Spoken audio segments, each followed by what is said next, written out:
ओम श्री विष्णवे नमः। मैं हूँ वामिका और आप सभी का हमारे चैनल आध्यात्मिक सागर में हार्दिक स्वागत है।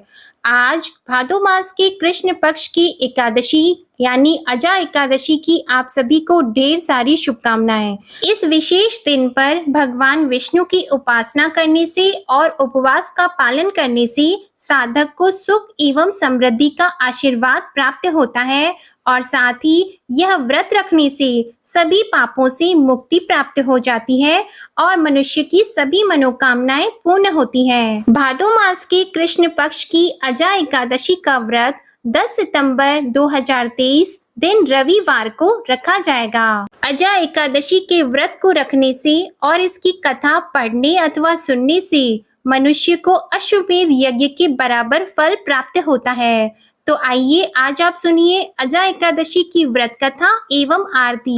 एक बार अर्जुन ने भगवान श्री कृष्ण से कहा, हे पुंडरीकाक्ष, अब आप कृपा करके मुझे भाद्रपद मास के कृष्ण पक्ष की एकादशी के विषय में भी बताइए। इस एकादशी का क्या नाम है और इस व्रत के करने का क्या विधान है? इसका व्रत करने से किस फल की प्राप्ति होती है?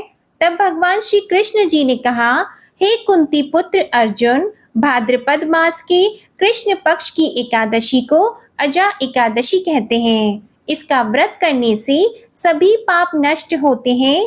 जो मनुष्य इस दिन श्रद्धा पूर्वक भगवान का पूजन करते हैं, उनके सभी पाप नष्ट होते हैं। इस लोक और परलोक में मदद करने वाली इस अजा एकादशी के व्रत के समान संसार में दूसरा कोई भी व्रत नहीं है। अब ध्यान पूर्वक इस एकादशी के महात्म्य का श्रवण करो। पौराणिक काल में भगवान श्री राम के वंश में अयोध्या नगरी में एक चक्रवर्ती राजा हरिश्चंद्र नाम के एक राजा हुए थे। राजा अपनी सत्य निष्ठा और ईमानदारी के लिए प्रसिद्ध थे। एक बार देवताओं ने इनकी परीक्षा लेने की योजना बनाई।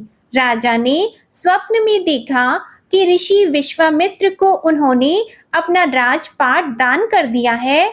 सुबह विश्वामित्र वास्तव में उनके द्वार पर आकर उन्हें कहने लगे कि तुमने स्वप्न में मुझे अपना राज्य दान कर दिया है।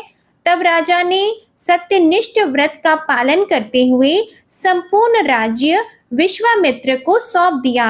दान के लिए दक्षिणा चुकाने हेतु राजा हरिश्चंद्र को पूर्व जन्म के कर्म फल के कारण पत्नी, बेटा और खुद को बेचना पड़ा। हरिश्चंद्र को एक डोम ने खरीद लिया जो शमशान भूमि में लोगों के दाह संस्कार का काम करवाता था। स्वयं वह एक चांडाल का दास बन गया। उसने उस चांडाल के यहाँ कफन लेने का काम किया, किंतु उसने इस आपत्ति के काम में भी सत्य का साथ नहीं छोड़ा।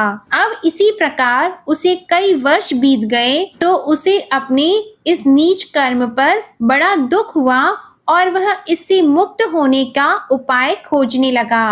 वह सदैव इसी चिंता में लगा रहता कि अब मैं क्या करूं, किस प्रकार इस नीच कर्म से मुक्ति पाऊं। एक बार की बात है, वह इसी चिंता में बैठा था कि गौतम ऋषि वहां आए। हरिश्चंद्र ने उन्हें प्रणाम किया और अपनी दुख भरी कथा उन्हें सुनाई। राजा हरिश्चंद्र की दुख भरी कथा सुनकर महर्षि गौतम भी अत्यंत दुखी हो गए और उन्होंने राजा से कहा, हे राजन, भादो मास के कृष्ण पक्ष की एकादशी का नाम अजा एकादशी है। तुम इस एकादशी का विधान पूर्वक व्रत करो और रात्रि को जागरण करो। इससे तुम्हारे सभी पाप नष्ट हो जाएंगे। महर्षि गौतम इतना कहकर आलोक हो गए। अजा एकादशी आने पर राजा हरिश्चंद्र ने महर्षि के कहे अनुसार विधान पूर्वक उपवास और रात्रि का जागरण किया। इस व्रत के प्रभाव से राजा के सभी पाप नष्ट हो गए। उस समय स्वर्ग में नगाड़े बजने लगे और पुष्पों की वर्षा होने लगी। राजा हरिश्चंद्र ने अपने सामने ब्रह्मा, विष्णु, महेश तथा देवेंद्र आदि देवताओं को खड़ा पाया। उसने अपने मृतक पुत्र को जीवित तथा अपनी पत्नी को राजसी वस्त्र तथा आभूषण से परिपूर्ण देखा। इस व्रत के प्रभाव से राजा को पुनः अपने राज्य की प्राप्ति हो गई। वास्तव में एक ऋषि ने राजा की परीक्षा लेने के लिए ही यह सब माया रची थी, परंतु अजा एकादशी के व्रत के प्रभाव से ऋषि द्वारा रची गई सारी माया समाप्त हो गई और अंत समय में हरिश्चंद्र अपने परिवार के सहित स्वर्ग लोक को गया। हे राजन, ये सब अजा एकादशी के व्रत का प्रभाव था। जो मनुष्य इस उपवास को विधि विधान पूर्वक करते हैं और रात्रि में जागरण करते हैं, उनके सभी पाप नष्ट होते हैं और अंत में वैकुंठ लोक की प्राप्ति होती है। अजा एकादशी व्रत की कथा के श्रवण मात्र से ही अश्वमेध यज्ञ के फल की भी प्राप्ति होती है। अतः इस कथा का सार है कि मनुष्य को भगवान श्री हरि के प्रति पूर्ण श्रद्धा रखनी चाहिए और अपनी कठिन परिस्थितियों में भी जो मनुष्य सत्य का मार्ग नहीं छोड़ते, वे ही अंत में स्वर्ग को जाते हैं। प्रेम से बोलिए लक्ष्मी नारायण भगवान की जय, तुलसी माता की जय, शालिग्राम जी की जय। अब आप सुनिए एकादशी के दिन सुनी जाने वाली एकादशी माता की कथा। एक बार एक राज्य में एक राजा रहा करता था। राजा बहुत ही बुद्धिमान और बलशाली था। राजा सदा ही अपनी प्रजा का बहुत अच्छे से ध्यान रखता था। प्रजा भी राजा को बहुत पसंद करती थी। राजा की 2 बेटियां थी। राजा अपनी दोनों बेटियों से बहुत प्रेम करता था। राजा की छोटी बेटी देखने में बहुत सुंदर और आकर्षित थी और राजा की बड़ी बेटी छोटी बेटी के मुकाबले थोड़ी कम सुंदर थी। राजा की छोटी बेटी माता की पूजा किया करती थी और सभी लोग राजा की छोटी बेटी से बहुत प्रेम करते थे और बहुत प्रशंसा किया करते थे। राजा भी अपनी छोटी बेटी को बड़ी बेटी से अधिक प्रेम करता था, जिसके कारण राजा की बड़ी बेटी को अपनी छोटी बहन से बहुत नफरत होने लगी थी। राजा की दोनों बेटियां जब बड़ी हो गई, तब एक पड़ोस के राज्य में रहने वाले राजकुमार राजा की बड़ी बेटी के लिए रिश्ता लेकर आया। लेकिन जैसे ही उस राजकुमार की नजरें राजा की छोटी बेटी पर पड़ी, तो वह राजकुमार राजा की छोटी बेटी पर आकर्षित हो गया और छोटी बेटी से पहली नजर में प्रेम करने लगा। उस राजकुमार ने राजा की बड़ी बेटी के साथ विवाह करने से मना कर दिया और उसने राजा से कहा कि मैं आपकी छोटी बेटी से विवाह करना चाहता हूँ। ये सब देखकर राजा की बड़ी बेटी अपनी छोटी बहन से बहुत क्रोधित हो गई और राजा की बड़ी बेटी ने अपनी छोटी बहन को अपना सबसे बड़ा दुश्मन मान लिया। राजा की बड़ी बेटी ने अपनी छोटी बहन से बदला लेने का निर्णय किया। राजा की बड़ी बेटी ने अपनी छोटी बहन को जान से मारने का उपाय सोचा। राजा की बड़ी बेटी ने अपनी छोटी बहन को मारने के लिए सबसे पहले एक लड्डू में जहर मिलाकर अपनी छोटी बहन को दे दिया और उसको लड्डू खाने के लिए कहा। लेकिन लड्डू खाने के बाद भी छोटी बहन को कुछ भी नहीं हुआ। बड़ी बहन ये देखकर बहुत आश्चर्यचकित हो गई, लेकिन बड़ी बहन ने हार नहीं मानी। जब उसकी छोटी बहन रात में कमरे में सो रही थी, तब उसने एक मटके में सांप रखकर उसके कमरे में छोड़ दिया, लेकिन सांप भी छोटी बहन का कुछ नहीं कर पाया। जिसके बाद बड़ी बहन ने अपनी छोटी बहन से कहा कि चलो हम लोग कुएं में से पानी भर कर लाते हैं, जिसके लिए वह अपनी छोटी बहन को पानी भरने के बहाने कुएं के पास ले गई और उसने अपनी छोटी बहन को कुएं में धक्का दे दिया। लेकिन छोटी बहन को तब भी कुछ नहीं हुआ, क्योंकि हर बार ग्यारस माता उसकी रक्षा कर रही थी और उधर बड़ी बहन अपने सारे प्रयास के बाद भी असफल हो रही थी, जिससे वह बहुत क्रोधित हो गई और फिर उसने अपनी छोटी बहन के पास जाकर उससे प्रश्न किया कि मेरी छोटी बहन, क्या तुमको पता है कि भगवान ने सबको मृत्यु एक निश्चित समय पर लिखी हुई है और कैसे तुम्हारी या मेरी मृत्यु होगी, क्या ये तुम जानती हो? तब छोटी बहन ने अपनी बड़ी बहन को बताया कि हाँ दीदी, मैं तो जानती हूँ मेरी मृत्यु कैसे होगी। छोटी बहन से ये सब बातें सुनकर बड़ी बहन मन ही मन बहुत प्रसन्न होने लगी और उसने अपनी छोटी बहन से कहा कि तो मुझे अपनी मृत्यु का राज बताओ। तब छोटी बहन ने अपनी बड़ी बहन से कहा कि मेरी मृत्यु तो एक तोते में है। जो तोते के गले में एक हार है, उससे मेरी मृत्यु होगी। जब तक कोई भी व्यक्ति तोते को मारकर उस हार को अपने गले में पहनेगा तो मैं मूर्छित हो जाऊंगी, और जैसे ही उस हार को अपने गले से उतारेगा तो मैं वापस से जीवित हो जाऊंगी। अपनी छोटी बहन की मृत्यु का राज जानकर बड़ी बहन बहुत खुश हुई और उसने अपनी छोटी बहन को मारने के लिए उसके पालतू तोते को ढूंढना शुरू कर दिया। और छोटी बहन को इस बात का आभास हो गया था कि कोई उसकी जान लेना चाहता है, जिसके लिए वह अपने पिताजी के पास गई और उसने अपने पिताजी से कहा कि पिताजी, मेरी मृत्यु के बाद आप मुझे मत जलाइएगा, बल्कि आप मुझे अपनी पुरानी वाली हवेली में एक पलंग में लिटाकर छोड़ दीजिएगा। अपनी छोटी लड़की की ये बातें सुनकर राजा बहुत आश्चर्यचकित हो गया। राजा ने अपनी छोटी बेटी से पूछा कि बेटी, तुम ये क्या कह रही हो? तब राजा की छोटी बेटी ने बताया कि पिताजी, समय किसी के लिए नहीं रुकता है। क्या कब किसको हो जाए, इसका किसी को कुछ नहीं पता।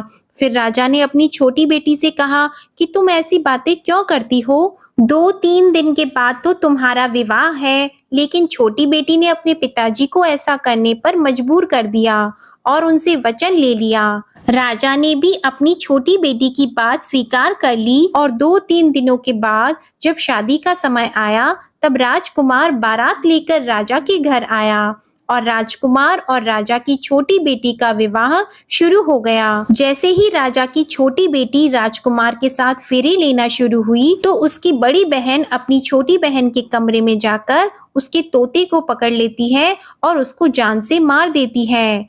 तोते के गले में जो हार था उसको अपने गले में धारण कर लेती है और जैसे ही बड़ी बहन उस हार को अपने गले में धारण करती है तो उधर छोटी बहन 3.5 ही फेरे ले पाती है और वहीं पर बेहोश होकर गिर जाती है। जिसके बाद राजा ने बड़े बड़े दर्द हकीमों को बुलाया और अपनी छोटी बेटी का इलाज करने के लिए कहा। राजा की बात सुनकर जब वैद्य ने छोटी बेटी को देखा तो राजा को बताया कि आपकी छोटी बेटी ना तो जीवित है और ना मरी हुई है। ऐसा मैं पहली बार देख रहा हूँ। राजा ने वैद्य और हकीम को ये बात बाहर बताने से मना कर दिया और उनको कहा कि अगर तुमने ये बात किसी को बाहर बताई तो हम तुमको फांसी दे देंगे। राजा ने अपनी छोटी बेटी को पुराने महल में जाकर एक पलंग में लेटा दिया और वहां पर कुछ सैनिकों को तैनात कर दिया। इसके बाद राजा वापस अपने महल पर आ गया। राजा की बड़ी बेटी अपने पिताजी के पास आई और कहने लगी कि पिताजी, अगर ये शादी संपन्न नहीं हुई तो आपकी इज्जत का क्या होगा? आप कहें तो मैं आपकी इज्जत बचाने के लिए राजकुमार से शादी करने के लिए तैयार हूँ। जिसके बाद राजा ने अपनी बड़ी बेटी की बात मान ली और राजा ने बड़ी बेटी को छोटी बेटी के कपड़े पहनाकर मंडप में भेज दिया। लेकिन राजकुमार ये जान गया कि ये राजा की छोटी बेटी नहीं है, बल्कि ये राजा की बड़ी बेटी है। लेकिन जब राजकुमार ने शादी करने से मना किया तो सभी लोगों ने राजकुमार को बेबस करके राजा की बड़ी बेटी से बचे हुए फेरों को संपन्न करा दिया और विवाह संपन्न हुआ। जिसके बाद राजकुमार राजा की बड़ी बेटी को अपने महल में ले गया। विवाह होने के बाद राजकुमार उससे ना तो बात करता था, ना उसे पसंद करता था और ना ही उसके आसपास भटकता था। और राजकुमार ने ये फैसला लिया था कि वह अपनी प्रेमिका को ढूंढ कर रहेगा और ये जानकर रहेगा कि उसके साथ क्या हुआ है।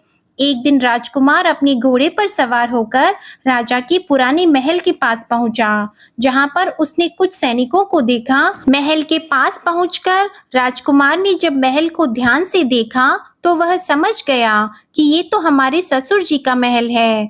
तब राजकुमार ने सैनिकों से पूछा कि तुम लोग यहाँ क्या कर रहे हो और इस महल के अंदर उस पलंग में कौन लेटा है? जिसके बाद सैनिकों ने बताया कि यहाँ पर राजा की छोटी बेटी लेटी है। ये सुनकर राजकुमार बहुत प्रसन्न हो गया और वह तुरंत अपनी प्रेमिका के पास पहुंच गया और उसकी सेवा करने लगा। जैसे ही रात हुई तो राजा की छोटी बेटी उठकर खड़ी हो गई।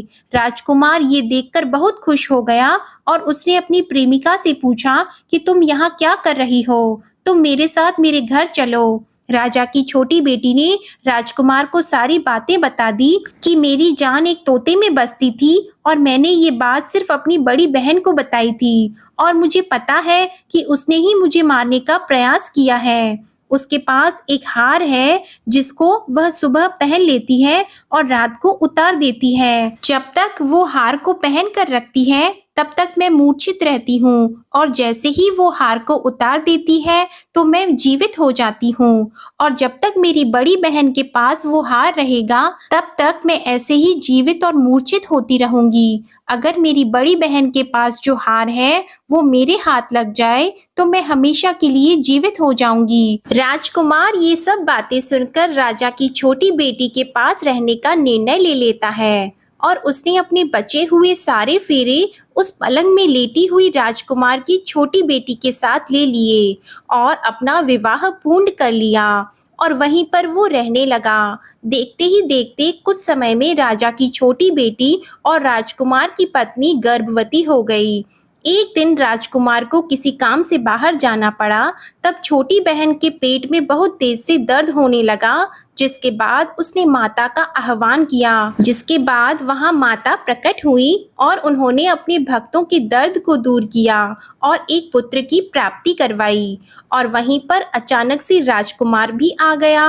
राजकुमार ने ग्यारस माता को देखा तो वह आश्चर्यचकित हो गया और उसने तुरंत ग्यारस माता को प्रणाम किया और ग्यारस माता ने राजकुमार से कहा, जब तुम्हारा पुत्र 5 वर्ष का हो जाए तो तुम आकर अपनी पत्नी का हार इसके गले में डाल देना। और देखते ही देखते राजकुमार और राजा की छोटी बेटी का पुत्र 5 वर्ष का हो जाता है।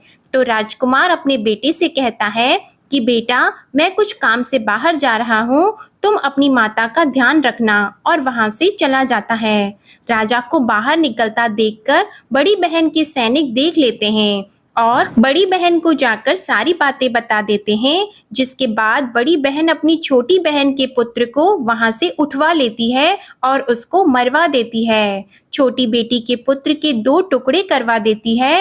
पहला टुकड़ा चक्के के पास छुपा देती है और दूसरा टुकड़ा अपने पलंग के नीचे रख लेती है। अब ग्यारस माता भिखारी का रूप लेकर आती है और एक भिखारी का रूप रखकर बड़ी बहन के पास चली जाती है। जिसके बाद वहां पर भिक्षा मांगने लगती है। तो बड़ी बहन अपने नौकरों से कहती है कि जाकर भिक्षा दे दो। लेकिन जैसे ही नौकर ग्यारस माता को भिक्षा देने के लिए आते हैं तो माता उन्हें मना कर देती हैं और कहती है कि मैं तुम्हारी महारानी से ही भिक्षा लूंगी। जिसके बाद बड़ी बहन स्वयं ही भिक्षा देने के लिए माता के पास आती है। तब माता एक बिल्ली का रूप लेकर उसके कमरे में चली जाती है और वहां पर छोटी बेटी के पुत्र के 2 टुकड़े को आपस में जोड़ देती है और उसे जीवित कर देती है। फिर उसे वहां से ले जाती है। राजकुमार अपने बेटे को लेकर अपनी पत्नी के पास जाता है और उसे कहता है कि तुम इसका ध्यान रखना। अगर तुम इस बच्चे का अच्छे से ध्यान रखोगी तो मैं तुमसे बात करूंगा। एक दिन राजकुमार अपने बच्चे से कहता है कि तुम मम्मी से उनके गले का हार मांग लो। तो अपने पिता की बात मानकर राजकुमार का लड़का अपनी मम्मी के पास जाता है और कहता है कि मम्मी, मुझे तुम्हारा हार चाहिए। यह सुनकर पहले तो बड़ी बहन बहुत क्रोधित होती है, पर उसको यह याद आता है कि राजकुमार ने कहा था कि अगर मैं इस बच्चे का ध्यान अच्छे से रखूंगी तो वह मुझसे बात करेंगे। जिसके कारण वह हार उस बच्चे को दे देती है और वह तुरंत हार को ले जाकर अपने पिताजी को दे देता है। और तभी राजकुमार अपने बेटे को लेकर वहां से जाने लगता है और अपनी पत्नी से कहता है कि तुम हमारे लिए खाना बनाकर रखना, मैं शाम को आकर तुम्हारे साथ खाना खाऊंगा। और वह अपने बेटे को लेकर वहां से चला जाता है। जिसके बाद वह राजा के पास जाता है और उनको सारी बातें बता देता है। राजा अपनी बड़ी बेटी की ये करतूत सुनकर बहुत क्रोधित होते हैं और अपनी परवरिश पर ही दोष देने लगते हैं। राजकुमार को अपनी छोटी बेटी के साथ रहने के लिए आदेश दे देते हैं। इस प्रकार ग्यारस माता की कृपा से राजकुमार और राजा की छोटी बेटी सुखपूर्वक रहने लगे। प्रेम से बोलिए एकादशी माता की जय। भगवान लक्ष्मी नारायण जी की जय। अब आप सुनिए एकादशी की आरती।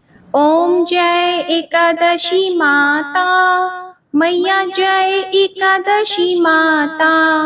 विष्णु पूजा व्रत को धारण कर, विष्णु पूजा व्रत को धारण कर, शक्ति मुक्ति पाता। ओम जय एकादशी माता। तेरे नाम गिनाऊं देवी, भक्ति प्रदान करनी मैया, भक्ति प्रदान करनी। गण गौरव की देनी, गण गौरव की देनी, माता शास्त्रों में वरनी। ओम जय एकादशी माता। मार्गशीर्ष की कृष्ण पक्ष की उत्पन्ना विश्वतारिणी जन्मी मैया, उत्पन्ना विश्वतारिणी जन्मी। शुक्ल पक्ष में हुई मोक्षदा, मुक्तिदाता बन आई। ओम जय एकादशी माता। पौष के कृष्ण पक्ष की सफला नामक है, सफला नामक है। शुक्ल पक्ष में होए पुत्रदा, आनंद अधिक रहे। ओम जय एकादशी माता। नाम षटतिला माघ मास में कृष्ण पक्ष आवे मैया, कृष्ण पक्ष आवे। शुक्ल पक्ष में जया कहावे, शुक्ल पक्ष में जया कहावे, विजय सदा पावे। ओम जय एकादशी माता।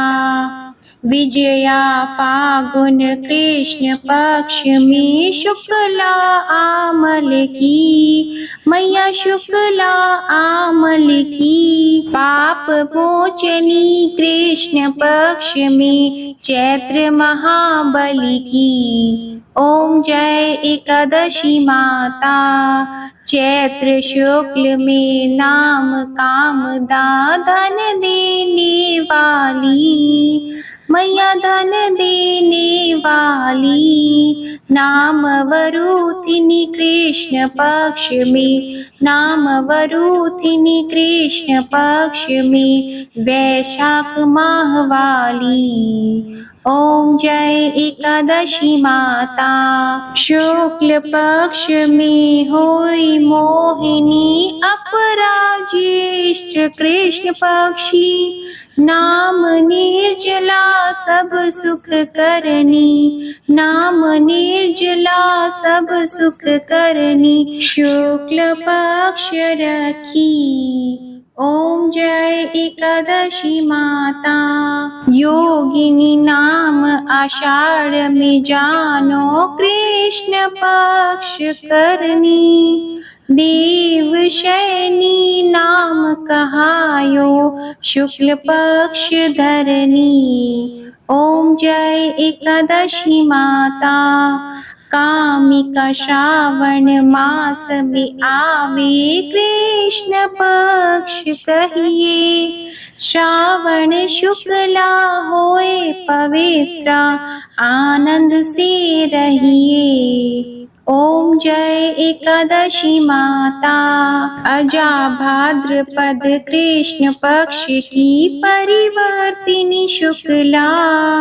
इंद्रा आश्विन कृष्ण पक्ष में, इंद्र आश्विन कृष्ण पक्ष में, रत से भवसागर निकला। ओम जय एकादशी माता। पापंकुशा है शुक्ल पक्ष में, आप हरनहारी। रमा मास कार्तिक में आवे, सुखदायक भारी। ओम जय एकादशी माता।